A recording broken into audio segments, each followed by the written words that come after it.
Nous vous emmenons aujourd'hui visiter un musée très spécial.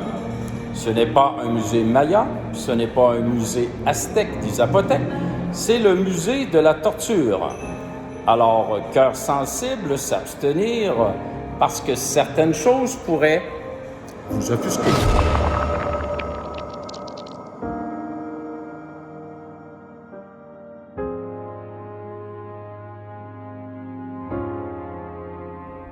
L'Inquisition. L'Inquisition est un tribunal établi à la fin du XIIe siècle par l'Église catholique. Elle servait à combattre ce qu'elle qualifie d'hérésie, soit le fait de ne pas reconnaître les fondements de l'Église catholique. L'Église faisait donc appliquer alors des peines variant de simples peines spirituelles, des prières ou des pénitences, à des amendes lorsque l'hérésie n'était pas établie, à la confiscation de tous les biens et même jusqu'à la peine de mort. Malheureusement, la torture était le moyen habituel pour faire reconnaître l'hérésie. Le sceau de l'Inquisition exprimait son objectif avec la devise latine qui signifiait « Lève-toi Seigneur et juge ta cause », comme symbole d'une justice divine supérieure. Un rameau d'olivier signifiant la miséricorde et l'épée dégainée de la justice figurait sur le sceau, indiquant ainsi l'incroyable méchanceté de l'accusé et la punition bien méritée. Les araignées espagnoles. Les araignées espagnoles, également connues sous le nom d'araignées sorcières, étaient des ciseaux à 4 dents qui ressemblaient à des griffes articulées. Ils étaient utilisés, froid ou chaud, pour soulever la victime par les fesses, les seins, le ventre ou la tête. Lorsqu'il était utilisé pour soulever la victime par la tête, le bout des pinces était habituellement planté dans les yeux ou les oreilles. Elles sont aujourd'hui utilisées par certains commissariats de police au tiers-monde. Le diviseur de genoux. La genouillère a été utilisée pour perforer et lacérer les bras et les jambes. Le dispositif a également été appliqué sur les articulations des genoux et des coudes, endommageant ainsi les joints avec la pointe. La coupe de la langue. Couper la langue était généralement utilisé pour des personnes accusées de crimes politiques graves. Les personnes accusées d'injures étaient punies en perforant la langue avec une aiguille ou un clou. Cette pince de fer est placée dans la bouche pour bloquer l'ouverture de la mâchoire, tandis qu'une variété de ciseaux ou des outils d'écrasement étaient utilisés pour couper la langue. Les pays latins appliquaient fréquemment du fer chaud et du charbon dans la bouche pour brûler à la fois la langue et les lèvres. L'échelle. Les étirements d'une victime sur une échelle inclinée pour provoquer une dislocation des épaules. Les côtés et les aisselles devaient être incendiés par 7 bougies coniques en cire taillées en forme et en longueur spécifiques. Si la victime paralysée et brûlée au 3e degré avait survécu, même sans aveu, le tribunal était obligé de reconnaître son innocence. La Iron Maiden de Nuremberg. Elle avait été détruite par le raid aérien en 1944. En 1982, les parties en fer ont été restaurées et remontées sur une nouvelle armature en bois. L'histoire de la torture recense de nombreux récipients anthropomorphes à 2 portes et munis de pointes à l'intérieur transperçant la victime. Les pointes étaient réglables et pouvaient être placées de diverses manières à l'intérieur du conteneur en fonction des exigences de la sentence.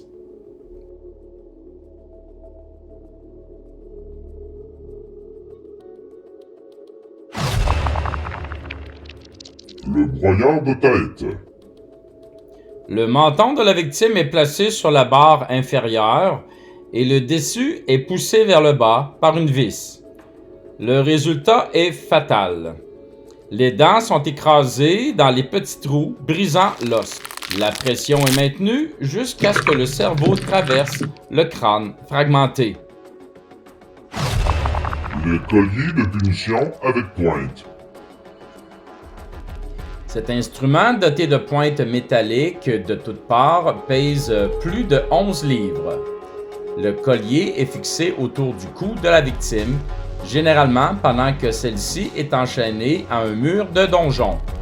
Dans cet état, la personne meurt de faim et se déshydrate. Souvent, les victimes étaient attaquées par des rats et autres vermines, ayant été attirées par d'autres cadavres en putréfaction à proximité. Couverts d'excréments et de boutons, privés de lumière, de chaleur et d'air pur, le col devient un moyen d'exécution lent et douloureux. Les épaules et la mâchoire sont déformées jusqu'aux os. Les vertèbres deviennent exposées et produisent un effondrement mortel. Le collier d'épines ou la couronne d'épines. Il existe plusieurs formes d'utilisation. Il s'agissait de colliers habituellement en métal, certains avec des pointes simulant des épines. De tels colliers étaient placés sur le cou des victimes et devinrent souvent un moyen d'exécution, créant une érosion jusqu'aux os du cou, des épaules et de la mâchoire qui produisait une gangrène progressive, une infection conduisant à une mort certaine, atroce et rapide. Ce qui nous fait bien entendu penser à la couronne d'épines que portait Jésus lors de sa crucifixion. Le fauteuil de plongée. Il était utilisé pour les femmes qualifiées de bavardes et entêtées. La victime attachée à la chaise était émergée dans une rivière, un lac ou un marécage. Les victimes étaient soumises à des trempages de quelques secondes à répétition durant une journée entière. Le Scavenger's Daughter. Le scavenger de la fille provoque de violentes crampes en peu de temps. D'abord, crampes des muscles abdominaux et rectaux, puis des muscles pectoraux, cervicaux, des bras et des jambes. La douleur incessante entraîne une dépression mentale. Son nom demeure inexpliqué. La roue. Le corps de la victime était lié sur la roue. L'imagination débordante des tortionnaires a donné lieu à d'innombrables variations pour cette forme de torture. La taille de la roue variait et elle était fixée ou mobile. La roue fixe était utilisée pour attacher la victime à la jante, ce qui était généralement parsemé de pointes de fer. Le corps de la victime étroitement lié et étendu sur les pointes serait déchiré et lacéré lorsque la roue serait tournée avec une manivelle sur un lit de clous. Ce type de roue était également utilisé pour brûler la victime vivante en la tournant lentement ou sur un grill ou sur un feu de joie. La roue mobile était roulée dans les endroits escarpés et remplis de pierres alors que la victime était attachée sur celle-ci. La rotation à grande vitesse provoquait le déchirement de la chair et le corps se déchiquetait. L'épée de Edman. La décapitation par l'épée est encore aujourd'hui un divertissement public dans certains pays.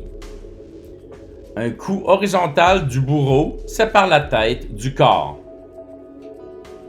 Les apprentis bourreaux qui avaient encore besoin de perfectionner leur visée et leur force étaient susceptibles de trancher les épaules, des bras et des parties du cerveau. La décapitation est une mort rapide si le bourreau est habile. Ceux qui ne pouvaient se payer un bourreau qualifié faisaient en sorte qu'il provoquait l'agonie lente et pénible, tandis que les nobles et les riches prenaient toutes les dispositions possibles pour se payer un bourreau compétent. La neurophysiologie a montré qu'une coupe rapide de la tête amènera la victime à rester consciente pendant plusieurs secondes, même après la décapitation. L'empalement. Cette pratique était souvent imposée aux prisonniers de guerre et était largement répandue dans toute l'Europe médiévale. Son origine provient cependant du Moyen-Orient. Les Turcs empalèrent leurs prisonniers sur les remparts des forteresses dont ils venaient de prendre possession. Dans cette forme de torture, le corps du condamné était transpercé par un piquet en bois fixé verticalement dans le sol. Le bout du pieu était alors inséré dans l'anus de la victime par le bourreau et le poids de la victime faisait en sorte qu'elle s'enfonçait progressivement jusqu'à ce que le pieu ressorte par la bouche ou la gorge. Afin de provoquer une mort lente et atroce, le bourreau positionnait le piquet dans le corps de façon à éviter d'endommager les organes vitaux. De plus, la pointe du piquet était arrondie pour prolonger la pénétration dans le corps. Les brides de Scold. Cet appareil était destiné à humilier publiquement une femme accusée d'avoir parlé en présence d'hommes ou prononcé des paroles déplaisantes envers les hommes ou ceux qui sont au pouvoir. La torture était un moyen de renforcer l'esclavage domestique des femmes en rendant publiques les conséquences de leur désobéissance. Les victimes attachées sur la place publique, dans cet état, les femmes étaient à la merci du public et subissaient des coups et d'autres formes de mauvais traitements. La jument de Joe. La victime était forcée de monter sur le bout pointu de l'instrument et des poids de plus en plus lourds étaient attachés à ses pieds, provoquant une gangrène. La jument de Joke était une punition militaire et aurait été utilisée par certaines armées du monde entier dans les années 1940. La fourchette de l'hérétique. La fourchette de l'hérétique était enfoncée par ses pointes acérées profondément dans la chair, sous le menton et dans l'os du sternum. La fourchette insérée de telle manière empêche tout mouvement de la tête, permettant à la victime de murmurer uniquement « Je m'en rétracte », également gravé sur le côté de la fourchette. Si l'hérétique ne se rétracte pas, pendant l'Inquisition espagnole, il était vêtu d'un costume spécifique et pendu ou brûlé, accompagné de prières de Saint-Sacrement. Le chevalet. L'étirement ou le démembrement par une force de tension longitudinale était utilisé depuis l'Égypte ancienne et la Babylonie. La victime était littéralement étirée en tournant un treuil. Diverses sources témoignent de cas d'étirement de corps sur un pied de longueur, provoquant la dislocation et l'extrusion de chaque articulation des bras et des jambes, démembrement de la colonne vertébrale et détachement des muscles du thorax et de l'abdomen, s'avérant mortel. L'exemple que nous voyons ici présente des rouleaux à pointe, ce qui constitue une exception à la règle.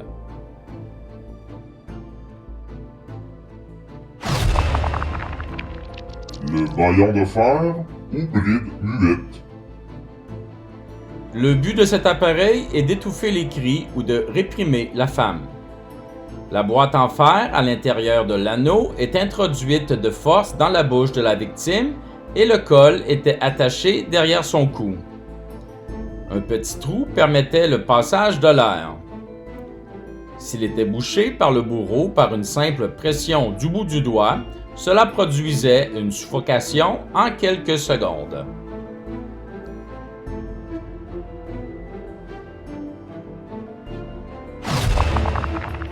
La chaise d'interrogatoire.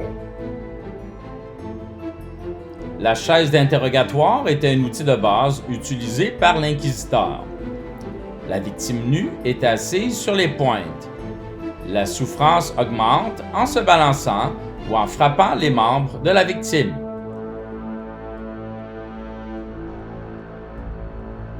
Le siège était souvent en fer et était parfois chauffé par une torche. La garrotte ou le catalan. La garrotte espagnole comprend des vis qui, une fois resserrées dans le collier de fer, tuaient la victime par asphyxie. Il fut utilisé jusqu'en 1975, date à laquelle la peine de mort a été abolie en Catalogne. La garrotte comprenait une pointe de fer qui pénétrait et écrasait les vertèbres verticales tout en forçant le cou vers l'avant, écrasant la tranchée et provoquant à la fois une asphyxie et une destruction lente de la moelle épinière. La garrotte est encore utilisée dans certaines régions d'Amérique latine par la police pour torturer les prisonniers. La ceinture de chasteté. La croyance entourant les ceintures de chasteté à l'effet qu'elle assurait la fidélité des épouses lors des longues absences des maris était fausse. Cela n'a jamais été le cas d'une utilisation normale de la ceinture de chasteté qui aurait fait en sorte que la femme serait morte d'une infection, d'écorchure et de lacération. La ceinture de chasteté était une protection contre le viol, barrière fragile mais suffisante quand il y avait des soldats cantonnés lors de nuitées dans des auberges ou en voyage. De nombreux témoignages écrits indiquent que les femmes s'imposaient la ceinture de chasteté par leur propre initiative. Pince chaude ou à langue.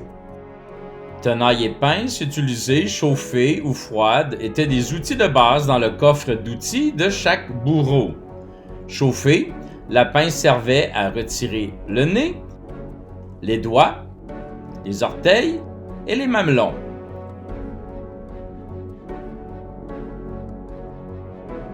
À l'exception de la castration, les organes génitaux masculins ont rarement fait l'objet de torture. Lorsque les organes génitaux masculins étaient visés, le crime était généralement contre un dirigeant ou un prince. Le viol n'étant pas poursuivi. Le scaphisme. Le scaphisme est un mode d'exécution attribué aux Perses antiques dans lequel le corps de la victime, à l'exception de la tête, est enfermé dans un réceptacle, nourri et recouvert de lait et de miel. La mort est causée par la vermine qui prolifère et qui en vient à dévorer la victime lentement.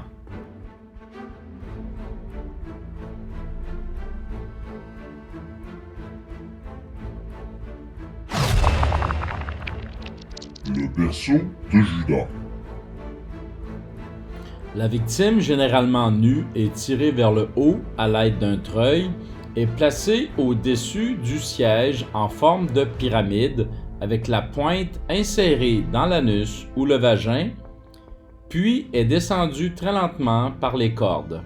Le sujet est torturé par la pression intense et l'étirement de l'orifice, le supplice étant encore amplifié du fait que le bourreau tirait la victime vers le haut, la relâchait, la balançait ou la laissait sans cesse tomber de différentes hauteurs sur la pointe.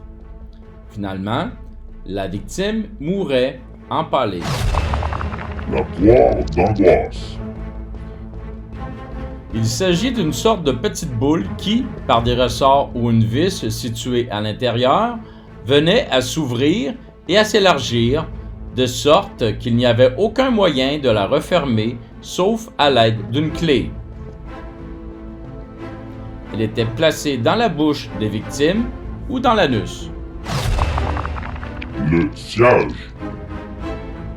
La victime suspendue par les pieds était lentement découpée en deux. Pourquoi la tête en bas? Pour que le sang par gravité continue à alimenter le cerveau afin que la victime reste consciente le plus longtemps possible et souffre davantage. L'éventreur de seins. Froid ou chauffé, l'éventreur de seins servait à arracher les seins des femmes condamnées pour hérésie, blasphème, adultère, avortement volontaire, la magie et autres crimes du passé. L'arrachage des seins servait également de procédure d'interrogatoire et juridique. Ceci met fin à notre petit reportage au musée de la torture de Guadalajara. En espérant que ceux qui ont terminé d'écouter la vidéo ne sont pas trop traumatisés, je vous invite à vous abonner à ma chaîne si ce n'est pas déjà fait, à partager cette vidéo, et on se dit à bientôt quelque part dans le monde pour une autre activité. À bientôt!